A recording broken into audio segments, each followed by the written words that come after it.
Assalamualaikum warahmatullahi wabarakatuh, anak-anak hebat. Bagaimana kabarnya hari ini? Semoga selalu sehat ya.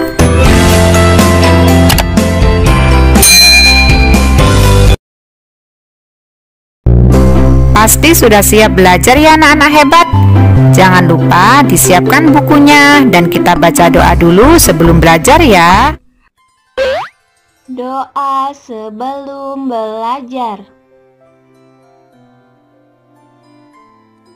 A'udzu billahi minasyaitonir rajim. Bismillahirrahmanirrahim. Ya Rabbi zidni ilman warzuqni fahma. Artinya, ya Allah, tambahkanlah aku ilmu dan berikanlah aku rizki akan kepahaman. Sadaqallahul azim. Amin. Sudah siap untuk memulai pelajaran hari ini? Hari ini kita akan belajar tentang penggunaan huruf kapital. Tema 8, subtema 1, muatan bahasa Indonesia. Lanjut ya. Huruf kapital atau sering disebut huruf besar. Huruf kapital atau sering disebut huruf besar. Oke. Jangan lupa ya, huruf besar. Apa gunanya huruf besar? Ada yang tahu apa saja guna huruf besar? Oke. Kita lanjut ya. Miss punya sebuah lagu yang berjudul Huruf Besar. Untuk apa sih Miss lagu ini? Ini lagu untuk memudahkan kalian menghafal 5 guna huruf besar. Oke, kita coba ya anak-anak. Aku sudah tahu gunanya huruf besar. Kalau nama orang, pakailah huruf besar. Aku sudah tahu gunanya huruf besar. Kalau nama hari, pakailah huruf besar. Aku sudah tahu gunanya huruf besar. Kalau nama bulan, pakailah huruf besar. Aku sudah tahu gunanya huruf besar. Kalau nama tempat, pakailah huruf besar. Aku sudah tahu gunanya huruf besar. Kalau awal kalimat, pakailah huruf besar. Oke, berarti huruf besarnya tadi digunakan untuk apa saja anak-anak? Betul, nama orang yang pertama, yang kedua nama hari, yang ketiga nama bulan, keempat nama tempat, dan kelima awal kalimat. Apalagi Miss? Ada lagi. Huruf besar juga digunakan untuk huruf pertama kalimat langsung. Nama Tuhan, kitab suci, dan kata ganti Tuhan. Dan nama bangsa, suku bangsa, dan bahasa. Oke, lanjut ya anak-anak. Contoh yang pertama digunakan untuk nama orang. Dina Putri Setiawan. D-nya besar, P-nya besar, S-nya besar. Bambang Sutrisno. B-nya besar, S-nya besar. Lanjut. Yang kedua. Contoh yang kedua digunakan pada nama hari. Contohnya, Rina jalan-jalan ke kebun binatang pada hari Minggu. M-nya kan hari Minggu, M-nya besar. Oke, lanjut ya anak-anak. Contoh yang ketiga digunakan pada nama bulan. Pada bulan Agustus,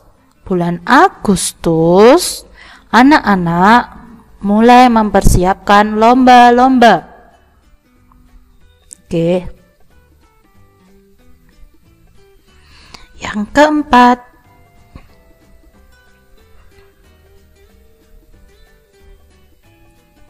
digunakan pada nama tempat.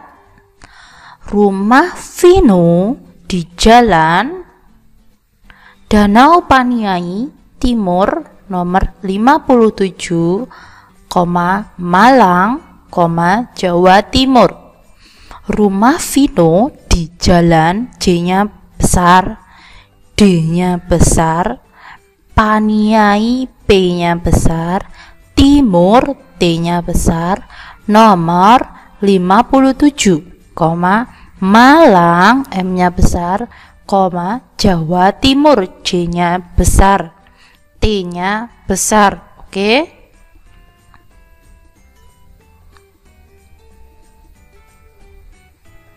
Contoh yang kelima digunakan pada awal kalimat. Awal kalimat berarti pertama dari kalimat. Dia, D, mengantuk karena lembur mengerjakan tugas kemarin malam. D-nya besar. Oke. Contoh yang keenam digunakan pada huruf pertama kalimat langsung. Adik bertanya, tanda petik, kapan? K-nya besar. Engkau pulang, tanda tanya, tanda petik. Kemarin, K, ibu terlambat, tanda petik, katanya. Oke.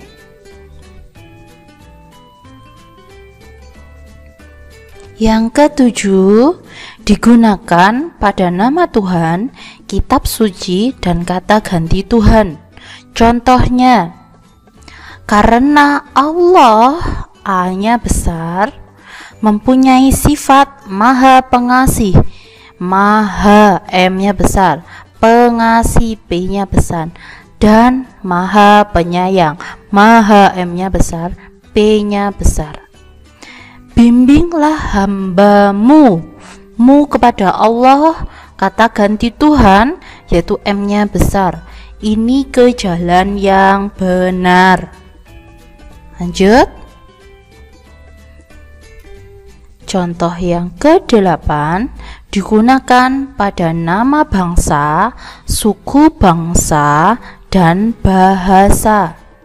Yang pertama, kita sebagai bangsa Indonesia, B, bangsa, I, Indonesia, harus menggunakan bahasa, B, Indonesia, I, yang baik dan benar. Jangan lupa diberi titik ya. Yang kedua, Ahmad berasal dari Pulau Jawa Tengah. Pulau, P, Jawa, J-nya besar, Tengah, T-nya besar, dan suku Jawa, suku, S-nya besar, Jawa, J-nya besar. Jangan lupa ya anak-anak. Untuk nama bangsa, bangsa Indonesia. Suku bangsa, suku Jawa. Bahasa, bahasa Indonesia. Sudah? Kalau sudah, ada 8 guna huruf besar atau huruf kapital. Setelah kalian belajar tadi, jangan lupa ya anak-anak untuk mengerjakan buku paket halaman 19. Ayo menulis.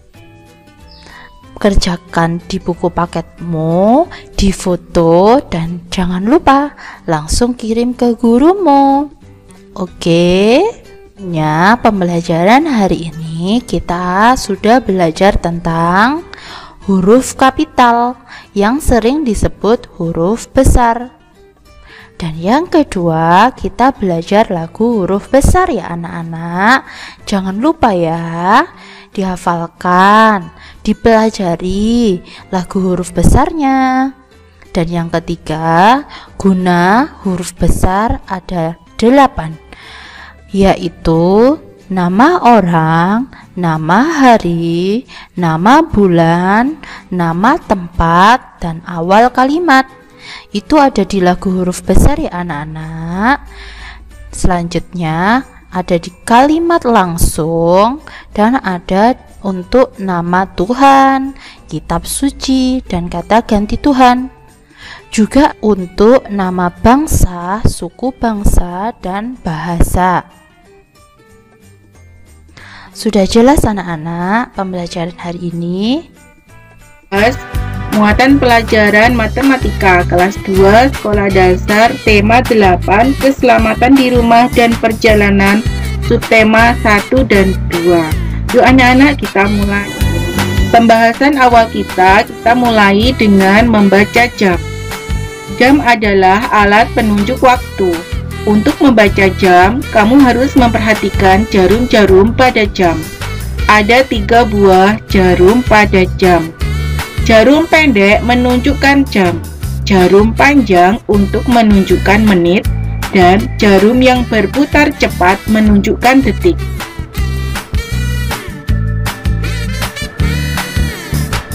Untuk dapat membaca jam, perhatikan gambar berikut. Jarum pendek menunjuk angka 6, jarum panjang menunjuk angka 12. Maka jam di samping dibaca pukul 6. Jarum pendek menunjuk angka 7, jarum panjang menunjuk angka 12. Maka jam di samping dibaca pukul 7. Nah, kalau yang ini pukul berapa anak-anak? Kita lihat terlebih dahulu. Jarum pendek menunjuk angka 11 dan jarum panjang menunjuk angka 12. Maka jam di samping dibaca pukul 11.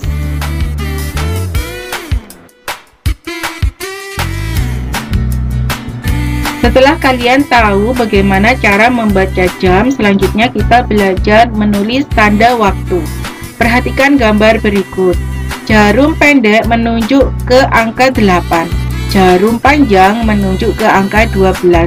Waktu yang ditunjukkan oleh jam di atas adalah pukul 8.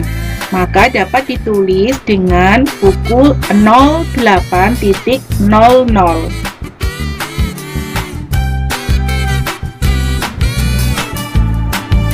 Perhatikan gambar berikut. Waktu yang ditunjukkan oleh jam di samping adalah pukul 5, maka dapat ditulis pukul 05.00.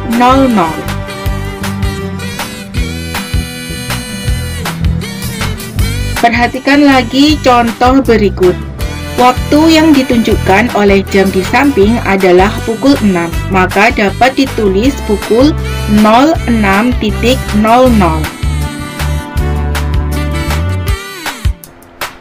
Nah, anak-anak, sekarang kita akan membahas waktu dalam 24 jam. Sehari semalam ada 24 jam. Karena hanya ada bilangan 1 sampai 12 angka pada jam analog, maka dalam sehari jam berputar penuh sebanyak 2 kali. Pukul 00 sampai 12 menunjukkan waktu sebelum tengah hari atau sebelum jam 12 siang. Pukul 12 sampai 00 menunjukkan waktu setelah tengah hari atau melewati jam 12 siang.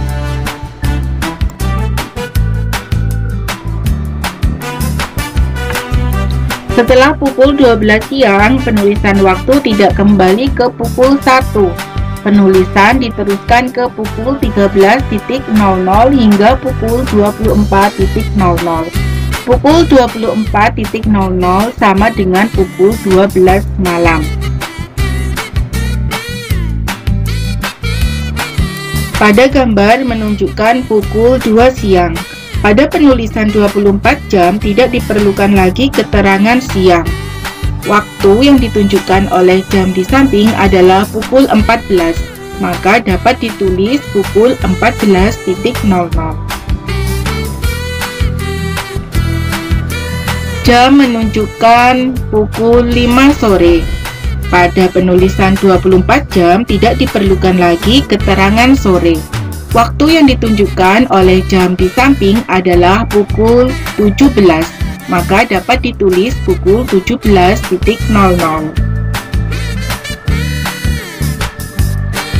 Jam menunjukkan pukul 8 malam. Pada penulisan 24 jam tidak diperlukan lagi keterangan malam. Waktu yang ditunjukkan oleh jam di samping adalah pukul 20, maka dapat ditulis pukul 20.00.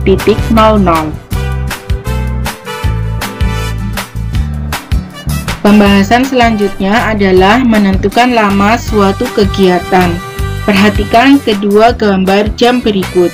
Gambar jam sebelah kiri menunjukkan pukul 14.00. Gambar jam sebelah kanan menunjukkan pukul 15.00. Pertanyaannya adalah, berapa lama waktu kegiatan tersebut? Lama kegiatan dari pukul 14.00 sampai dengan pukul 15.00 dapat dicari dengan cara mengurangkan. Pukul 15.00 dikurangi pukul 14.00.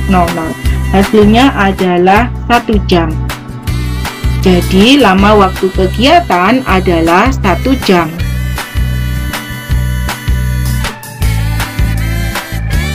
Tahukah kamu 1 jam berapa menit? Jika jarum panjang berputar 1 kali putaran, dikatakan 1 menit. Jika jarum panjang berputar 60 kali putaran, dikatakan dengan 1 jam. Jadi, 1 jam sama dengan 60 menit.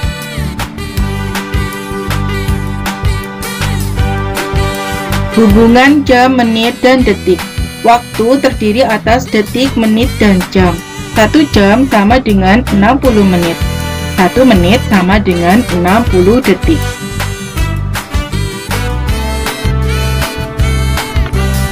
Contoh selanjutnya adalah pada gambar jam sebelah kiri menunjukkan pukul 8. Pada gambar jam sebelah kanan menunjukkan pukul 10. Pertanyaannya adalah, berapa menit kegiatan berlangsung? Lama kegiatan dari pukul 8 sampai pukul 10 dapat dicari dengan cara mengurangkan. Pukul 10 dikurangi pukul 8, hasilnya adalah 2 jam. Jadi lama waktu kegiatan selama 2 jam.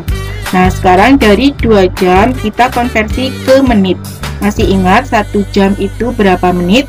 1 jam itu sama dengan 60 menit.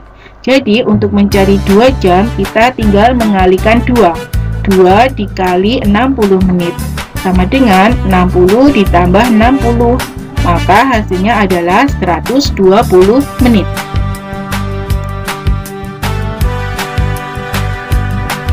Ayo berlatih. Pertanyaannya adalah, 1. Hitunglah pukul berapa kegiatan berikut selesai. 2. Gambarkan posisi jarum panjang dan jarum pendeknya. 3. Hitung pula berapa menit lama kegiatan itu berlangsung. Kegiatan dimulai pukul 10.00. Kegiatan berakhir pukul ...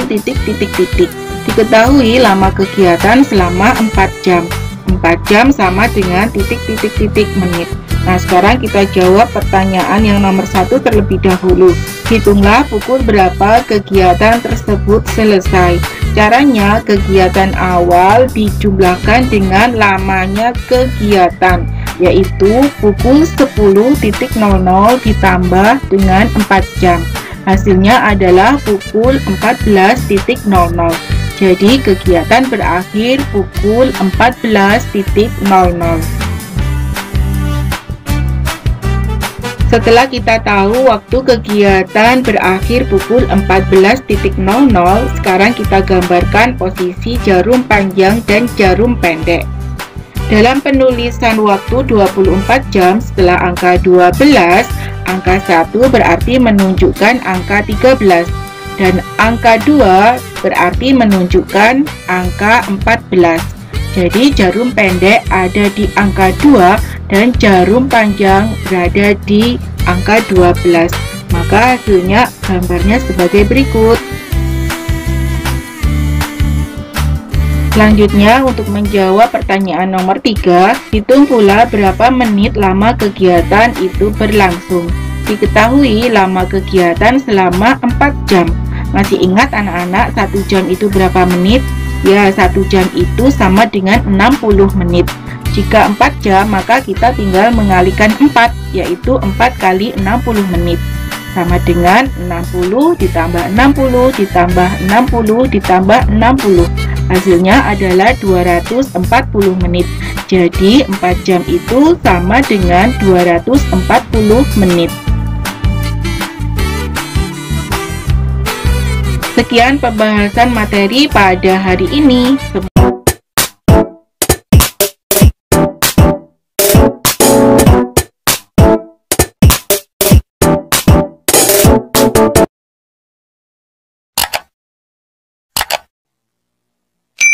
Berjumpa kembali dalam pelajaran PPKN, dan sekarang kita akan memulai di buku tema 8. Jadi silahkan kalian semua siapkan buku tema 8-nya ya. Kalau sudah, mari kita mulai untuk pembahasan yang pertama. Oke, kita akan membahas tentang makna bersatu dalam keberagaman di sekolah.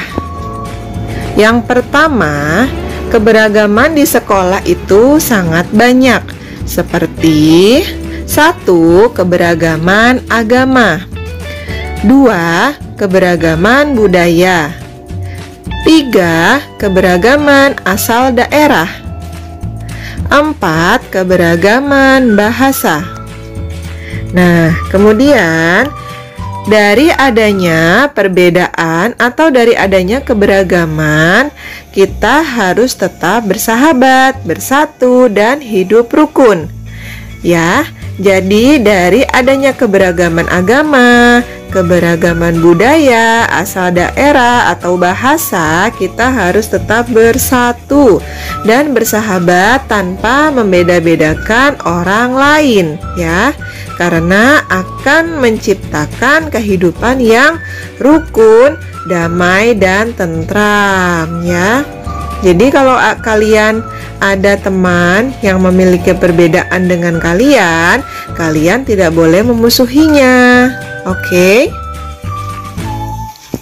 Nah, perbedaan yang ada tidak menjadikan perselisihan, dan kita harus bisa saling menghargai dan menghormati perbedaan yang ada. Jadi kita tidak boleh berantem ya. Kalau ada teman yang berbeda budaya, berbeda bahasa, kita tidak boleh berselisih, kita tidak boleh memusuhi, tapi kita harus bersahabat dengan mereka dan hidup rukun. Oke? Kemudian di sini ada beberapa gambar yang mencontohkan atau mencerminkan keberagaman.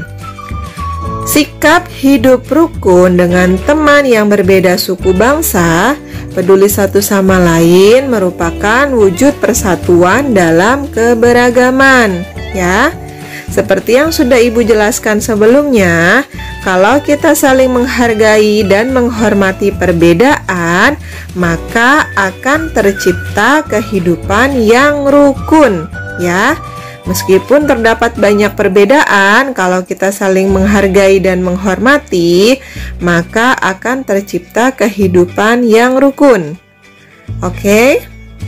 Kita juga harus peduli terhadap sesama, ya. Karena sikap peduli tersebut adalah salah satu wujud atau salah satu contoh dari persatuan dalam keberagaman.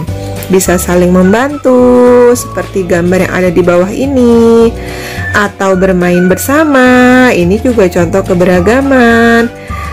Atau ini contoh tarian adat, ya. Dan kita juga harus saling menghargai dan menghormati adanya perbedaan atau adanya keberagaman tersebut. Kemudian, hidup rukun dengan tetangga yang berbeda suku juga merupakan contoh sikap bersatu dalam keberagaman. Misalnya tetangga kalian itu berbeda suku. Kalian suku Jawa, tetangga kalian suku Sunda. Itu contoh yang berbeda, ya. Nah, meskipun kalian itu berbeda sukunya, tapi kalian harus saling bersatu, saling membantu, saling menolong, saling berbagi, begitu ya. Jadi kita harus menghargai dan menghormati tetangga kita, meskipun banyak terdapat perbedaan. Salah satu kegiatan yang bisa menciptakan kerjasama antar warga yaitu kerja bakti, karena bisa juga sebagai cara untuk mempererat persatuan warga. Walaupun berbeda-beda suku, kita harus tetap bersatu dalam keberagaman di lingkungan sekitar. Ya, misalnya di lingkungan rumah kalian itu kan terdapat banyak tetangga, ya. Nah, bagaimana itu caranya untuk kita saling mengenal atau cara kita untuk mempererat tali persaudaraan?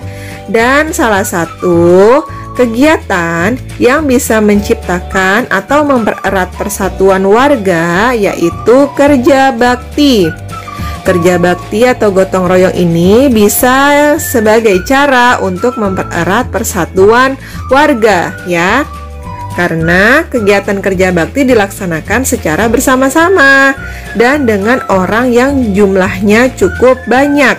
Jadi kalau ada kegiatan kerja bakti, disarankan kalian untuk ikut serta supaya kalian bisa mengenal tetangga yang lainnya. Seperti itu, ya. Sekali lagi, meskipun kalian itu berbeda-beda suku, kalian harus tetap bersatu dalam keberagaman, baik itu di antara tetangga atau di antara lingkungan sekitar rumah kalian, ya.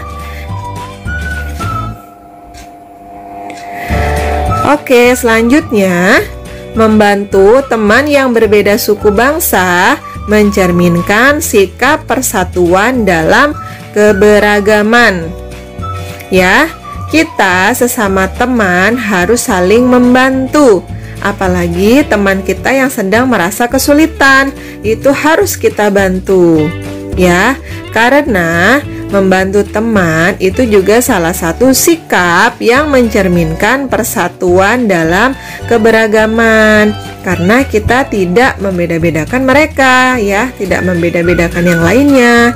Kita kalau membantu orang lain, yang penting dilakukan dengan rasa tulus dan ikhlas, ya. Jadi tanpa ada membeda-bedakan suku, membeda-bedakan bahasa. Oke? Paham ya semuanya? Kemudian, kita tidak boleh membeda-bedakan teman karena perbedaan suku, agama, atau hobinya saja.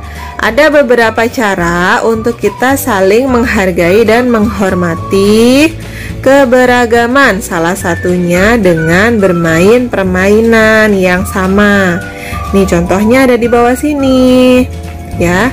Pasti di tempat daerah atau asal daerah kalian ada beberapa permainan tradisional ya. Itu bisa menjadi salah satu kita untuk bersatu ya. Jadi permainan dari daerah A, permainan dari daerah B kita mainkan bersama-sama. Dan itu bisa menjadi salah satu cara untuk kita bersatu dalam keberagaman. Seperti itu ya. Bisa dipahami? Bisa ya? Ini contohnya ada yang bermain bola, ada yang bermain taplak gunung, ada yang bermain enggrang ya. Nah, itu permainannya macam-macam, tapi mereka tetap bersatu. Itu adalah salah satu cara bersatu dalam keberagaman, yaitu dengan bermain bersama. Selanjutnya, salah satu contoh permainan yang bisa kita lakukan ya dan menunjukkan sikap bersatu yaitu permainan olahraga bola voli ya. Karena permainan olahraga bola voli itu kan terdiri dari banyak orang ya, satu timnya. Nah, jadi itu bisa menjadi salah satu sikap persatuan dalam keberagaman. Kita harus menolong orang tanpa melihat suku, asal daerah, dan agama, ataupun yang lain-lainnya ya. Sekali lagi, kalau kita ingin menolong orang lain harus didasarkan oleh rasa tulus dan ikhlas. Jadi tanpa membeda-bedakan sukunya, asal daerahnya, ataupun agamanya. Oke?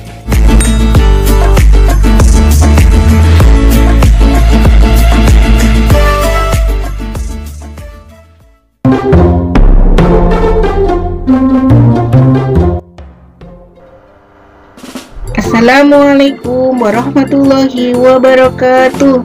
Halo anak-anak, bagaimana kabar kalian hari ini? Semoga sehat dan selalu bahagia ya. Pada hari ini kita akan membahas muatan pelajaran seni budaya dan prakarya kelas 2 sekolah dasar, tema 8, subtema 1 dan 2.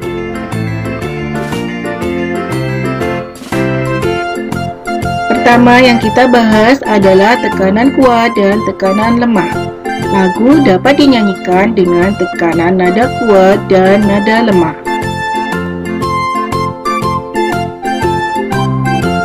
Untuk memahami apa itu tekanan nada kuat dan tekanan nada lemah, mari kita nyanyikan lagu Terima Kasih Ya Tuhan ciptaan A.T. Mahmud dengan birama 2/4. Kalian perhatikan notasinya dan perhatikan simbol yang terdapat di notasi berikut ini. Terima kasih ya Tuhan atas kasih sayang-Mu, atas kasih sayang-Mu. Terima kasih ya Tuhan.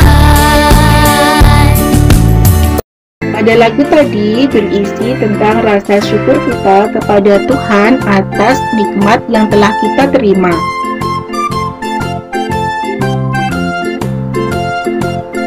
Perhatikan tanda berikut. Tanda lebih dari berarti tekanan nada dari kuat perlahan-lahan melemah. Tanda kurang dari berarti tekanan nada lemah.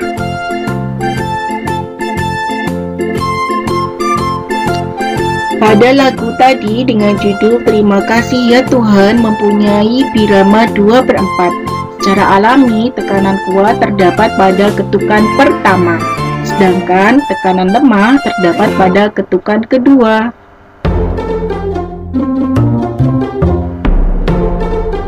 Nada panjang dan nada pendek.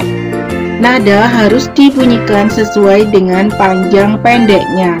Panjang pendek nada dapat dihitung. Satuan hitungnya berupa ketukan. Ketukan itu teratur.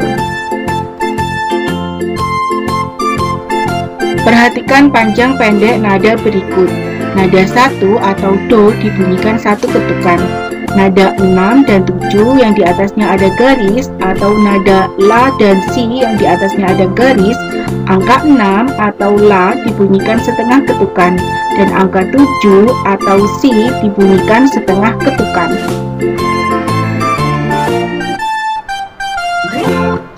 Mari anak-anak kita dengarkan dulu lagu Lonceng Ayah ciptaan Ateh Mahmud dengan birama 2/4.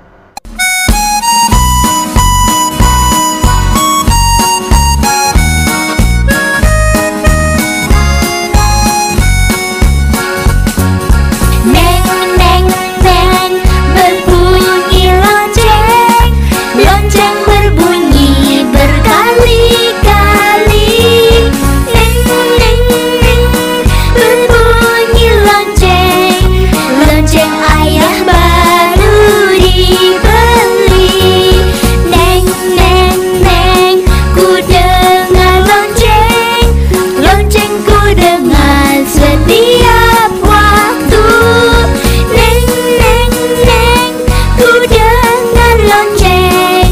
Lonceng ayah tepat selalu.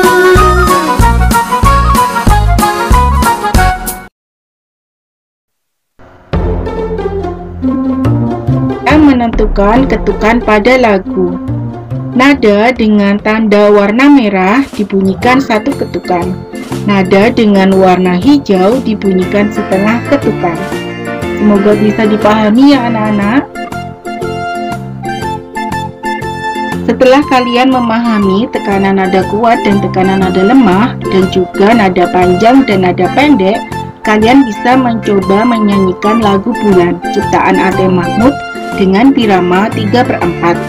Kemudian kalian bisa mengiringi lagu tersebut dengan alat musik ritmis. Jika alat musik ritmis tidak ada, kalian dapat mengiringinya dengan bertepuk tangan atau dengan hentakan kaki.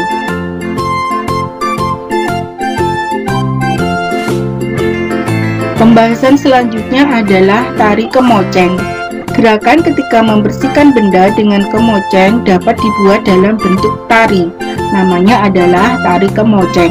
Gerakan tari dilakukan dalam posisi duduk dan juga dapat dilakukan dengan posisi berdiri.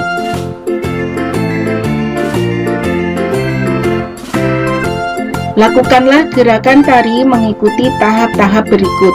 Lakukan gerakan tari seperti gambar sebelumnya. Gunakan hitungan 2 kali 8. Setelah mahir, kombinasikan gerakan tari dalam posisi duduk dan posisi berdiri secara bergantian. Gunakan juga hitungan 2 kali 8.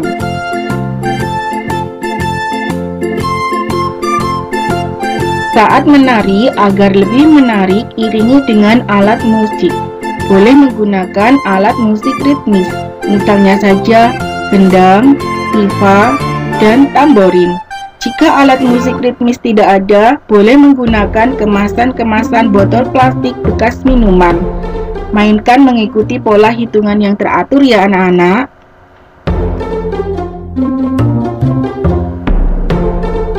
Pola lantai.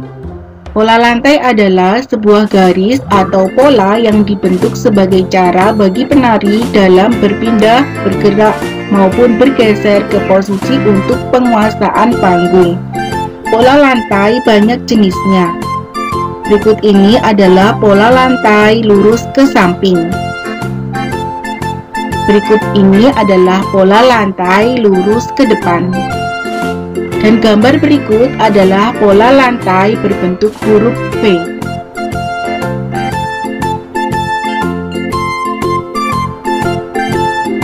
Selanjutnya, ini adalah pola lantai berbentuk lingkaran. Dan ini adalah pola lantai serong ke kiri dan serong ke kanan.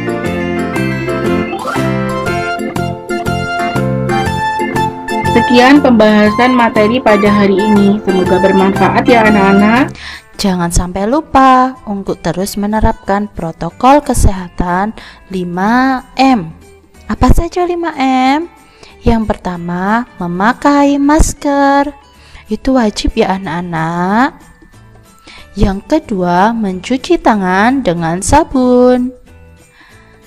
Yang ketiga, terus menjaga jarak. Yang keempat, menghindari kerumunan. Dan yang kelima, membatasi mobilitas dan interaksi dengan orang lain ya anak-anak.